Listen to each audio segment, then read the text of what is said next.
जब लोग इंजीनियर्स बनना चाहते हैं, डॉक्टर्स बनना चाहते हैं, शेयर मार्केट्स में पैसा लगाना चाहते हैं या कुछ और भी शोरूम्स खोलना चाहते हैं, तो क्या ऐसी फोर्स थी जिसने आपको मोटिवेट किया कि आप बर्तनों पे काम करें? ऐसा है मैम कि रॉयल स्टफ की जब हमने शुरुआत की थी तो उस टाइम हमारा जो मेन उद्देश्य था इसको लेके वो ये था कि हम पीतल, तांबे, कॉपर के बेनिफिट्स को ज़्यादा से ज़्यादा लोगों में के पास तक पहुँचाएं।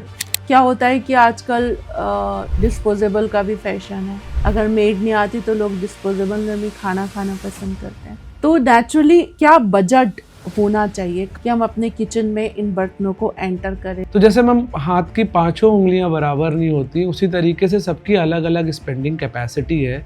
तो उसका क्या रीज़न होता है कि बड़े होटल्स यूजुअली हमारे ट्रेडिशनल थालियों को, हांडियों को उसमें सर्विस देते हैं? आपके हिसाब से क्या वो हमें परंपराओं से जोड़ना चाह रहे हैं? एक एग्जैक्ट कमेंट तो नहीं कर सकता, लेकिन हाँ कर रहे हैं, ये ज़्यादा अच्छी चीज़ है क्योंकि इम्पैक्ट होना ज़्यादा ज़रूरी है।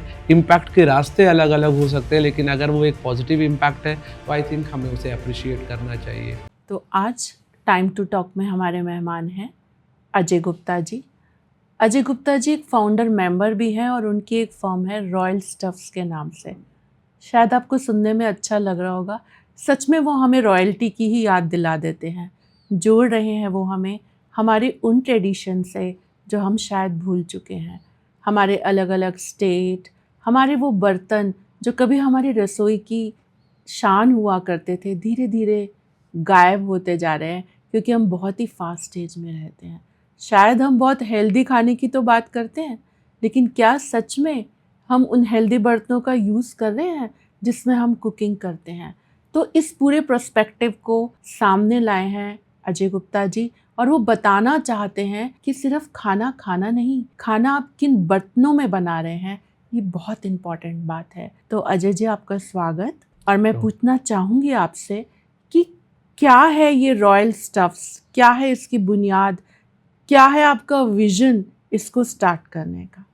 क्या ऐसी बात थी कि आपने सोचा कि हम बर्तनों पे काम करें? जब लोग इंजीनियर्स बनना चाहते हैं, डॉक्टर्स बनना चाहते हैं, मार्केट में शेयर मार्केट्स में पैसा लगाना चाहते हैं या कुछ और भी शोरूम्स खोलना चाहते हैं, तो क्या ऐसी फोर्स थी जिसने आपको मोटिवेट किया कि आप बर्तनों पे काम करें? So ma'am, first of all, thanks for inviting me over here and giving me a chance to represent my company. So ऐसा है मैम कि रॉयल स्टफ की जब हमने शुरुआत की थी तो उस टाइम हमारा जो मेन उद्देश्य था इसको लेके वो ये था कि हम पीतल, तांबे, कॉपर के बेनिफिट्स को ज़्यादा से ज़्यादा लोगों में के पास तक पहुँचाएं और ज़्यादा से ज़्यादा लोगों को अवेयर करते हुए इस एक ऐसी लाइन ऑफ बिजनेस से जुड़े जिसमें कहीं ना कहीं लोगों की हेल्थ पे एक अच्छा इम्पैक्ट आए। लोगों के साथ में जुड़ने के बाद में एक ऐसी चीज़ों पे जुड़ना जो लंबे समय तक चलने वाली चीज़ हो, हम ऐसी चीज़ के साथ शुरुआत करना चाहते थे ताकि कस्टमर भी हमारा लॉन्ग टर्म तक रिटेन रहे बिजनेस के पर्सपेक्टिव से। थालियाँ, परात, कटोरियाँ कांसे की और कभी कभी चांदी के बर्तन भी दिए जाते थे। वो दहेज के नाम पे एग्जैक्टली शायद वो एक इन्वेस्टमेंट होती थी कि हाँ, हमने लड़की को ये दे दिया और कभी कोई हार्ड टाइम आएगा या क्राइसिस आएगा तो ये मेटल्स जो हैं वो बेची जा सकती हैं और एंड कैश भी की जा सकती हैं। क्योंकि पहले इतने वो सिस्टम्स तो नहीं होते थे, लेकिन कहा जाता था कि अगर किसी को बुखार चढ़ गया तो कांसे की कटोरी से उसके पैर के नीचे वाला जो हिस्सा होता है उसको रगड़ दो तो बुखार उतर जाता है। जो आप वो आज कांसे की कटोरी की बात कर रहे हैं, उसी चीज़ ने आज नया रुख ले लिया है, कांसे का फुट मसाजर मशीन। तो चीज़ें वही है मैम, लेकिन उनका तरीका थोड़ा बदल गया है। जो चीज़ इसमें सबसे ज़्यादा बदली है, जिस पे हमें ध्यान देना चाहिए, वो है लोगों का रुख। लेकिन हाँ, अब चीज़ें वैसी नहीं है। पिछले कुछ टाइम से लोग धीरे धीरे जैसे जैसे अवेयर हो रहे हैं इन चीज़ों में और इन चीज़ों की मार्केट में भी रौनक वापस लौटती दिख रही है। तो ये ना ही केवल हमारे जैसी कंपनियां जो इन चीज़ों पे काम कर रही हैं उनको बड़ा करती हैं, उनके हौसले को बढ़ाती हैं, बल्कि कहीं ना कहीं एक ओवरऑल हेल्थ के ऊपर भी एक अच्छा इम्पैक्ट डाल रही हैं। और जो हमारे बड़े आर्टिस्ट बैठे हैं जिनका रोजगार था ये थालियाँ बनाना, एनग्रेविंग करना, शायद वो भी धीरे धीरे दिखाई पड़ रहे हैं दोबारा से, जो बिल चीज़ें पहले मार्केट से ऑब्सोलीट हो रही थी, मुझे लग रहा है कि वो धीरे-धीरे आ रही हैं। बिल्कुल मैम, बिल्कुल मैम, पिछले कुछ सालों में चीज़ें में बहुत बड़ा इम्पैक्ट आया है। कि जैसे हम कहते हैं कि हमें ऑर्गेनिक खाना खाना चाहिए, इस आर्टिफिशियल फर्टिलाइजर्स को जो यूज़ किए बिना जो ऑर्गेनिक चीज़ें होती हैं, फसलें होती हैं, सब्जियां होती हैं, फ्रूट होते हैं, लेकिन अगर वो ऑर्गेनिक खाना ऑर्गेनिक बर्तनों में नहीं बनाया जा रहा है, तो मुझे लगता है कि उसकी जो इम्पोर्टेंस है वो फेल्योर ही प्रूव हो रही very true ma'am, very true, you are very right है इन ना, दिस क्योंकि पॉइंट। हमें चाहिए तो सब कुछ, लेकिन हम उनको पका किस में रहे हैं, कुकिंग करने के बाद उनकी वैल्यू तो फिर ज़ीरो हो रही है। धीरे धीरे फिर हमें अपनी रूट्स की तरफ आना है। और ये गांव में अक्सर देखा जाता है कि अभी भी जिन्होंने अपनी विरासत को संभाला हुआ है, स्पेशली अगर हम साउथ के गांव में भी जाते हैं तो मैं देखती हूँ कि उनके ट्रेडिशनल बर्तन होते हैं। यूपी के कुछ गांव में जाओ तो वो ट्रेडिशनल बर्तन और ट्रेडिशनल ग्लास में ही पानी देते हैं। इवन आई नोटिस, जब आप किसी बड़े ही 5 स्टार होटल में जाओ या 2 स्टार होटल में जाओ, तो मैं यूजुअली कुछ पर्टिकुलर होटल्स होते हैं जो हमें इन्हीं बर्तनों में खाना सर्व करते हैं, और उसको खाने के बाद एक बहुत रॉयल से फीलिंग आती है। तो कहीं ना कहीं कुछ चीज़ें हैं जो काफ़ी टेम्प्ट करती हैं हमें उस तरफ जाने के लिए। तो उसका क्या रीज़न होता है कि बड़े होटल्स यूजुअली हमारे ट्रेडिशनल थालियों को, हांडियों को उसमें सर्विस देते हैं? आपके हिसाब से क्या वो हमें परंपराओं से जोड़ना चाह रहे हैं? मैम, जब हम इससे बात करें, अगर हम अब होटल की बात कर रहे हैं और वो हमें उस तरीके से उन बर्तनों में खाना खिला रहे हैं, तो हर मैम ये कोई ऐसा क्यों कर रहा है, उसके विजन्स के हिसाब से वो चीज़ अलग-अलग हो सकती है। कई बार वो कस्टमर को लुक्रेट करने के लिए, अपने आप को थोड़ा डिफरेंट फ़ील कराने के लिए, आपको थोड़ा डिफरेंट फ़ील कराने के लिए भी ऐसा कर सकते हैं, और आपको ट्रेडिशन से जोड़ने के लिए भी कोई ऐसा कर सकता है। तो मैं इस बात पे एक एग्जैक्ट कमेंट तो नहीं कर सकता, लेकिन हाँ, कर रहे हैं ये ज़्यादा अच्छी चीज़ है, क्योंकि इम्पैक्ट होना ज़्यादा ज़रूरी है। इम्पैक्ट के रास्ते अलग अलग हो सकते हैं, लेकिन अगर वो एक पॉजिटिव इम्पैक्ट है तो आई थिंक हमें उसे अप्रिशिएट करना चाहिए। जैसे कि इन थाली की अगर हम बात करें, हमारे यहाँ की कांसे की थालियाँ हैं या जो पीतल की थालियाँ हैं, तो जैसे कि मैम इन बर्तनों में या इन तरीके की थाली में जब आप खाना खाते हैं, तो इनकी कुछ प्रॉपर्टीज़ ऐसी होती है जो आपके खाने के एक्सपीरियंस को एनहेंस करने के साथ साथ हेल्थ बेनिफिट को भी एनहेंस करती हैं। अगर हम कांसे की बात करें मैम, शुद्ध कांसा बनता है कॉपर और टिन के मिश्रण से। तो कॉपर हो या टिन हो, ये दोनों ही अगर आपके शरीर के अंदर में जाते हैं तो एक अच्छा इम्पैक्ट देते हैं हेल्थ वाइज। आप छोड़ दीजिए सारी बातें, आप आयुर्वेदा को तो लेके चलेंगे ना, आप बिल्कुल, आयुर्वेदा के फैक्ट को तो इग्नोर नहीं कर सकते। बिल्कुल नहीं। आयुर्वेदा में इन बर्तनों का बहुत ही ज़्यादा महत्व बताया गया है। खासकर लोग, आप जो भी पुराने लोग हैं, अगर आप उनसे पूछें तो ये बात आज की डेट में हर पुराना आदमी जानता है कि कॉपर में पीने का पानी, और मैं खुद पीती हूँ, थायराइड के लिए इट्स वेरी इंपॉर्टेंट। राइट, तो कॉपर में पानी पीने का, पीतल में पकाने का और कांसे में खाने का मज़ा ही अलग है, उसका बेनिफिट है। ये हर पुराना आदमी जानता है, ये हमारा आयुर्वेदा भी कहता है। हम क्यों इससे दूर हुए ये तो पता नहीं कर सकता मैं, पर हम दूर होके इसकी तरफ वापस जा रहे हैं, ये एक अच्छी पहल है। और इसी वजह से हमारे आज की डेट में अगर आप देखें तो कांसे के थाली सेट्स हो गए, वो सिर्फ इंडिया में ही नहीं, अदर कंट्रीज़ में बहुत पॉपुलर हैं। हमारे आइटम्स मैं बताना चाहूँगा, जो व्यूवर्स हमसे हमें पहली बार सुन रहे हैं, तो हमारे आइटम्स इंडिया के अलावा बाकी देशों में, जैसे अमेरिका हो गया, कनाडा हो गया, यूरोपियन कंट्रीज़ हो गया, वहाँ पे भी अवेलेबल है। तो और सबसे अच्छी चीज़ ये है कि हम अपने इन बर्तनों को बनाते टाइम, या जब हमारे पास ये बर्तन आर्टिसंस के पास से आते हैं, तो प्रॉपर हमारी टीम इसे इंस्पेक्ट करती है in terms of looks and aesthetics. साथ के साथ इनकी कॉम्पोजिशन पे हमारा बहुत ख़ास ध्यान होता है। प्योरिटी को लेके हम बहुत सचेत हैं। शायद यही वो वजह है कि हमारे मैक्सिमम कस्टमर्स हमारे साथ रिटेन्ड हैं। हमने एक कम समय में एक बहुत लंबी जर्नी तय करी है, तो ये एक अच्छी बात है जो हमारी पूरी टीम को अप्रिशिएट करती है कि हमारे कस्टमर्स का अभी तक हमें बहुत अच्छा साथ मिला, बहुत प्यार मिला। कभी-कभी हमारे ऑर्डर्स जैसे डिले भी हो जाते हैं। क्योंकि आर्टिफैक्ट्स है, हम बहुत हार्ड रश ऑर्डर्स में नहीं रहते हैं कि कुछ भी उठाया कुछ भी भेज दिया। चीज़ें हमारी कोशिश रहती है कि लास्ट लेवल पे जब कस्टमर के पास पहुँचे तो उसका एक्सपेक्टेशन A+ होना चाहिए, ना कि A-। So that is very important for me from the day one, and it will be as equally important for me till the time I am in the industry, and I will appreciate my teamwork also in all these things कि वो इन सारी चीज़ों को उतनी equally importance देते हैं जितना कि मैं। तो आपको ग्रास रूट लेवल पे काम करना पड़ता है कि कहाँ से आप इनकी ये नक्काशी करते हैं, कहाँ उन पुराने ठटेरों को ढूंढते हैं, कैसे इस जर्नी को आप आगे बढ़ाते हैं? मैम इस जर्नी को आगे बढ़ाना सच बताऊं तो बिल्कुल आसान नहीं है आज के टाइम पे। बिल्कुल।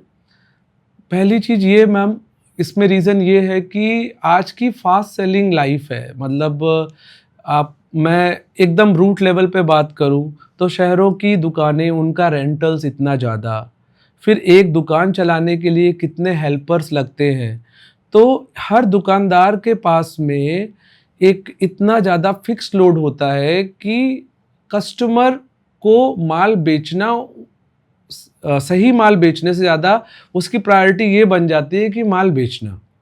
और इंडिया की मार्केट की अगर हम बात करें तो मैम इंडिया की मार्केट, मैं मतलब बड़े दुख के साथ कहना चाहूँगा इस बात को कि क्वालिटी सेंसिटिव से ज़्यादा प्राइस सेंसिटिव है।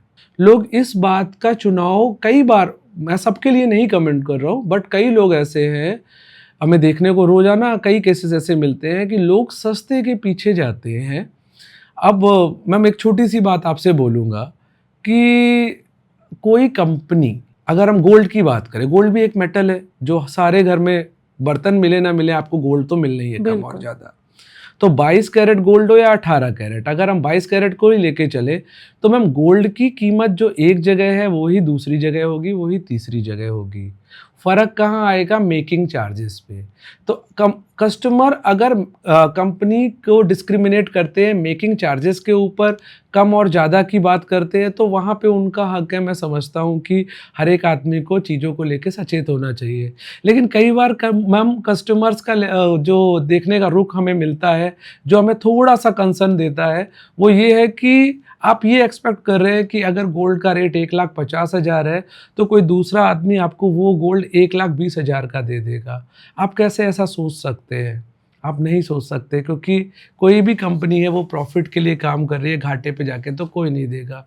तो जो मेटल के बेस चार्जेस है उससे भी सस्ता अगर कोई कंपनी आपको दे रही है या कोई भी फर्म आपको दे रही है, नो मैटर वो कहाँ दे रही है, कैसे दे रही है, किस रूप में दे रही है, बेस चार्जेस से नीचे की चीज़ अगर आपको मिल रही है तो मैं तो कहूँगा कि कुछ ना कुछ तो गड़बड़ है। तो इस चीज़ को हमें थोड़ा समझना है। रही बात मैम स्पेंडिंग्स की, तो स्पेंडिंग्स, हम ऐसी चीज़ों में स्पेंडिंग्स में नेगोशिएट करने की कोशिश करने की जगह उन खर्चों को घटा के यहाँ एनहेंस करने की ज़रूरत है। मैं तो ये कहूँगा कि मैम 50,000 के फ़ोन और 1 लाख के फ़ोन से एक जैसी बात होती है, लेकिन हर एक तरीके के यूटेंसिल से खाना एक जैसा नहीं बनता। तो अब जैसे ये यूटेंसिल्स हैं, इनको कलई भी करना होता था। याद है बचपन में वो धुआं दिखाकर गली मोहल्लों में वो आवाज़ देते थे हॉकर्स। अब तो वो सब ट्रेडिशन शायद गाँव में ही रह गई हो, फिर वो कुछ लगा के उन बर्तनों को चमका देते थे। तो अब इस केस में, आज के सिनेरियो में आप क्या प्रोसीजर यूज़ करते हो इसको मेंटेन करने के लिए? मैम बेसिकली जब आप इन बर्तनों को मैं तो ये कहूँगा कि देखिए इनका हेल्थ बेनिफिट ऐसा है कि आप इनको रोज़ की लाइफ में लाएं, पीरियोडिकली इनकी क्लींजिंग करें। पीरियोडिकली इनकी क्लींजिंग आपके यूज़ केस पे भी डिपेंड करती है। साथ के साथ आप पीरियोडिक क्लींजिंग को बहुत इजी बना सकते हैं। कुछ घरेलू नुस्खे हैं, आप नींबू का यूज़ कर सकते हैं, आप पीताम्बरी पाउडर जो है इस तरीके के पाउडर्स जो है बहुत अच्छे आते हैं, आप उनका यूज़ कर सकते हैं। आप हमसे जो है इसकी क्लींजिंग किट ले सकते हैं, तो आप इनको क्लीन कर सकते हैं पीरियोडिकली, तो इन आपकी बर्तनों की शाइन हमेशा वैसी ही रहेगी। तो फिर कलई के लिए क्या प्रोसीजर होता है? क्या ये कोटेड होते हैं? मैम यूटेंसिल्स हमारे जो कलई कोटिंग के साथ आते हैं जिन पे खाना पकता है, तो कलई कोटिंग में मैं पहले इस चीज़ के से पहले मैं ये बताना चाहूँगा कि कई लोग जानते ही नहीं है कि कलई कोटिंग एग्जैक्टली होती क्या है। तो कलई कोटिंग बेसिकली टिन कोटिंग होती है। टिन कोटिंग आपको एक लेवल का एनहेंसमेंट, एक लेवल की यूजेबिलिटी और ऐड कर देती है कि आप अपने बर्तनों में किसी भी तरीके के खाने को बना सकते हैं। सोरिक फूड को भी बना सकते हैं, टमाटर का यूज़ हो या फिर दही, दूध, इस तरीके की चीज़ें हो, आप उनको भी उसी तरीके से उनमें कुक कर सकते हैं। तो एक कुकिंग यूजेबिलिटी ऐड करती है और साथ के साथ आयरन कंपोनेंट्स भी ऐड होते हैं, आपका खाना और ज़्यादा एनरिच्ड होता है। तो कलई का एक विशेष महत्व रहा है। कलई हमारे यहाँ के जो बर्तन हैं उनमें कलई कोटिंग जो होती है उसमें हम नंबर ऑफ़ लेयर्स को लेके ख़ासा मतलब ध्यान रखते हैं ताकि उनकी ड्यूरेबिलिटी और लॉन्जेविटी बहुत ज़्यादा हो। फिर भी हम अपने सारे जो हमारे कस्टमर्स हैं उन्हें भी एक कंफर्टेबिलिटी देते हैं कि जो चीज़ आपने हमसे ली है आप उसे हमारे पास से रीकलई का प्रोसेस कर सकते हैं जब भी आप 2 साल, 3 साल, 4 साल बाद आपको उसकी ज़रूरत महसूस हो। हाँ, उसमें जो आने और जाने का खर्च होता है कोरियर का, बुकिंग हमारी तरफ से होती है, खर्च वो है जो कस्टमर को देना होता है। तो आप ये फैसिलिटी प्रोवाइड करते हैं। एक चीज़ जो मुझे सबसे ज़्यादा टेम्प्ट करती है ना, वो हमारी पंजाबी बारात, क्योंकि हमारे यहाँ शादियों में बहुत ज़रूरी होता है कि लड़की को वो मैंडेटरी पंजाबी बारात दी जाती है, काफ़ी हैवी होती है वो। तो मैं कुछ जानना चाहूँगी उसके बारे में, क्या अभी भी आप ये सब चीज़ें रिटेन करते हैं, बनाते हैं और लोग उतने उससे ही उसको ख़रीदते हैं? वो बहुत अच्छी से एनग्रेविंग होती है, हैवी होती है, तो कुछ जानना चाहूँगी उसके बारे में। मैम पंजाबी बारात, या मैं सबसे पहले कहूँ बारात, तो एक इसमें बहुत अच्छी चीज़ मैं आपको बताऊंगा, बारातें अभी भी लोगों के घरों से पूरी तरह गायब नहीं हुई है। नहीं, पर अब स्टील की लोग ज़्यादा यूज़ करने लोग लगे यूज़ हैं। करते हैं, लेकिन पुराने बर्तनों में आज भी अगर आपको सबसे ज़्यादा कुछ रिटेन मिलेगा लोगों के घर में तो वो बारात मिलेगी। जिन लोगों के पास में जिन्होंने पहले हटा भी दिया इसे और स्टील पे आए, वो भी अब वापस आ रहे हैं पीतल की परातों में। हमारे यहाँ की जो परात है प्रॉपरली, जैसा आपने बोला पंजाबी परात थोड़ी सी हैवियर होती है, एक ऑथेंटिक लेवल उसमें और ज़्यादा एनहेंस होके आता है। तो डोइंग का एक्सपीरियंस तो आपका अलग होता ही होता है, साथ के साथ आप अपने रूट से, ट्रेडिशन से कनेक्ट करते हैं, आपके किचन के एस्थेटिक्स तो वैसे ही बदल जाते हैं। तो कहाँ से बनवाते हैं आप ये पराते? मैम हमारी ये जो पराते हैं वो एक जो आपने सबसे पहले अभी नाम लिया था ठठेरा कम्युनिटी, तो जंडियाला गुरु पंजाब का पास में, वहाँ पे जो ठठेरा कम्युनिटी है उनके पास से ये ऑथेंटिक पराते हमारे पास आती वो हैं। हाथ से ही हथौड़ी से जी पीट जी पीट के बिल्कुल बनाते बिल्कुल हैं। बिल्कुल, वो उसी ठठेरा की गलियों के शोर से होके गुजरी हुई पराते होती हैं और आपको यूज़ करने में भी एक फ़ील अलग ही आएगा। चीज़ें मैम देखिए जितना ज़्यादा बेहतर होती हैं बनने के टाइम पे, वो यूज़ केस के टाइम पे अपनी तारीफ़ खुद बयाँ कर देती है। वो बोलते हैं ना मैम कि दिल का हाल बता देता है असली नकली चेहरा। बिल्कुल। तो ऐसा मुझे सुनने में आया है कि कांसे की टेस्टिंग उसको बीट करके की जाती है कि उसमें से एक पर्टिकुलर साउंड निकलती है। मैं जानना चाहूँगी कि ये मिथ है या सच्चाई है? बिल्कुल सच्चाई है। काँसे अगर शुद्ध काँसा है तो वो एक बेल साउंड प्रोड्यूस करेगा।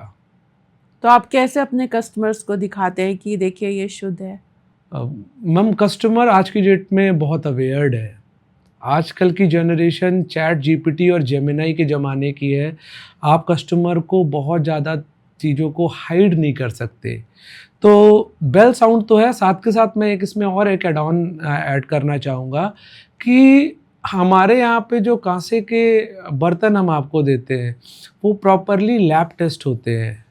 तो लैब टेस्टिंग करे हुए बर्तन आपके पास आते हैं। हम खुद इन प्रपोर्शंस का बहुत ध्यान रखते हैं और एक अच्छा इम्पैक्ट क्रिएट करने की कोशिश करते हैं। कांसे की हमारी यूएसपी है मैम, और शायद जो मुझे सुन रहे हैं वो एक बार अगर चाहें तो, बिकॉज आज की डेट में हर एक आदमी डिजिटली जुड़ा हुआ है, वो रॉयल स्टफ्स के बारे में गूगल पे न्यूज़ वगैरह सर्च कर सकता है, तो उसे हमारी काफ़ी चीज़ें वहाँ पे सेक्शंस में क्लियर हो जानी है कि कांसे पे हमारी ब्रांड एक अथॉरिटी के साथ काम कर रही है। तो मैं ये कहना चाहूँगी कि जो लोग मुझे सुन रहे हैं, फिर से अजय की बातें सुनने के बाद याद कीजिए वो अपनी नानी दादी के घर, वो हमारी परंपराएं जो आज वेस्टर्न कंट्री के लोग हमसे ले रहे हैं। हम फिर से अपनी रूट्स पे वापस जाएं, सिर्फ ऑर्गेनिक खाएं ही नहीं बल्कि ऑर्गेनिक बर्तनों में भी पकाएं, और सारे सेक्शन आप रॉयल स्टफ के विज़िट कीजिए और फिर बताइए कि क्या सच में आप महसूस करेंगे कि आप अपनी रूट्स के साथ हैं।